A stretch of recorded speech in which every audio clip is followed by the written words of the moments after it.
Venez avec votre enthousiasme suivre le match avec Leroy Merlin.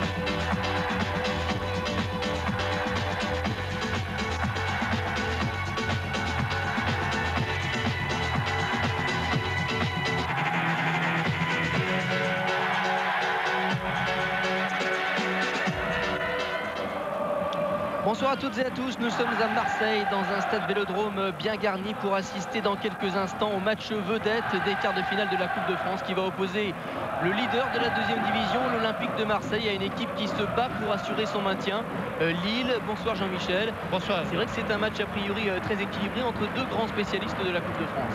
Oui, pour Lille, c'était plutôt après la libération dans les années 50 que les Lillois, les Dogs, brillaient dans cette compétition. Quant aux Marseillais, eh bien, ils sont tout simplement le recordman de victoire dans cette compétition dans la vieille dame. Et pour arriver à cela, eh bien, Lille était en déplacement d'abord à Saint-Le, faute sur Colo qui bat cadeau 1-0, petite victoire. Pas de but à Nancy et Dindeleu, après la prolongation, marque le tir au but victorieux des Lillois face aux Nancéens après un superbe match de Nadon.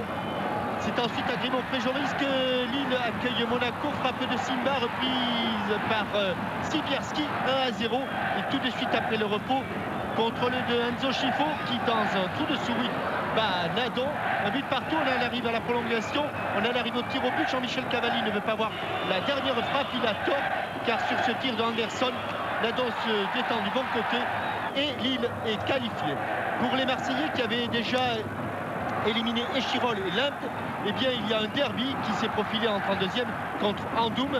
Marc Libra va ouvrir la marque dès la 9e minute et en fin de match, Marcel Dib sur son côté droit va frapper. Ballon dévié par Padovani qui bat l'aine de la couronne 2-0 pour les Marseillais qui se retrouvent à Rennes au stade de la Rupture de Lorient où Pontivy les accueille. Toujours Marc Libra qui bat Lavec qui sera expulsé et c'est toujours Marc Libra qui, d'une tête décroisée, bat Maillot encore 2-0.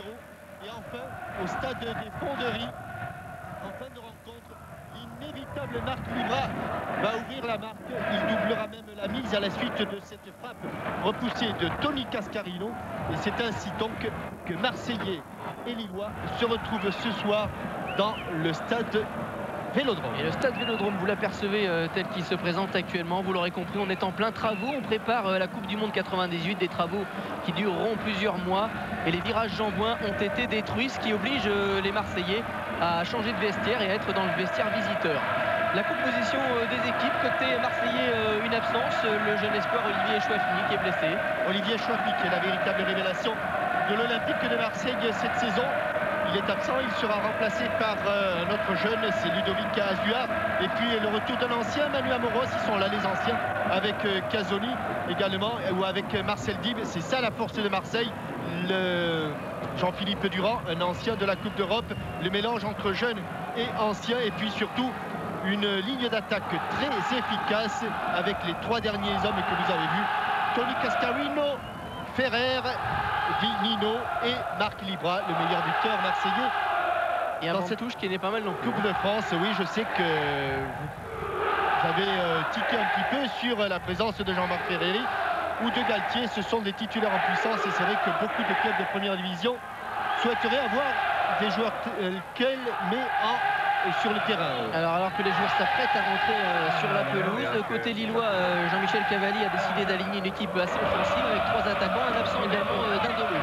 Dindeleu est absent, mais Jean-Michel Cavalli a laissé Amara Simba sur le banc de touche. Il comptera sur l'efficacité de Colo, de Jason Boutoy ou de Antoine Sibierski, l'un des grands espoirs du football français.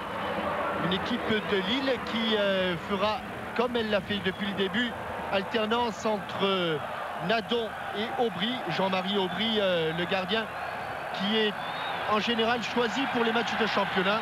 Quant à Nadon, Jean-Claude Nadon, lui, il est chargé de la Coupe de France. Et voilà les joueurs joueurs qui rentrent sur la pelouse du Vélodrome. Belle ambiance encore aujourd'hui au Vélodrome. Le nouveau stade, enfin le stade en travaux contient environ 28 000 personnes et ils sont 20 à 25 000 en cette fin d'après-midi. Un petit Mistral rafraîchissant, mais il fait plutôt bon. L'arbitre de la rencontre, c'est monsieur Pascal Garibian de la Ligue de Paris, assisté à la touche de messieurs Pierre Prochemort et Alain Auguste. Deux équipes, Hervé, qui sont bien sûr préoccupées par le championnat des titres d'hiver. Mais ce petit Mistral, pas très froid d'ailleurs au demeurant, a séché une pelouse car il a plu énormément sur Marseille au cours des 2 derniers jours. Et autant vous dire que le terrain est en parfait état. L'espace de 90 minutes, voire de 120 minutes, et si on allait arriver à la prolongation, Marseillais et Lillois vont oublier un petit peu leurs préoccupations du championnat pour se consacrer à fond, à 100%, à 150% même à la Coupe de France, quand on est à 3 heures du Parc des Princes. Oui, c'est vrai que les deux équipes sont dans le même cas. La priorité pour chacune d'elles, c'est le championnat. Là, c'est l'accession en Division 1 pour Marseille, le maintien en Division 1 pour Lille. Mais les deux entraîneurs sont unanimes. Lorsqu'on est à 2 matchs comme ça d'une finale de Coupe de France et lorsqu'on est dans un stade plein, on ne peut pas faire autrement que de jouer à fond. Et on peut compter sur les Marseillais en particulier pour emballer la rencontre et donner tout ce qu'ils ont dans le ventre. Gérard Gilly, à ses côtés, Jean Castaneda, ancien vert qui s'occupe des gardiens et de l'entraînement en général. Exactement, même à l'OM. Qui est l'adjoint. Il y a d'ailleurs beaucoup de gardiens dans le staff technique de l'Olympique de Marseille. Il y en a un à Lille également. Oui, avec Jean-Noël Duzé. Voilà, c'est parti donc sous les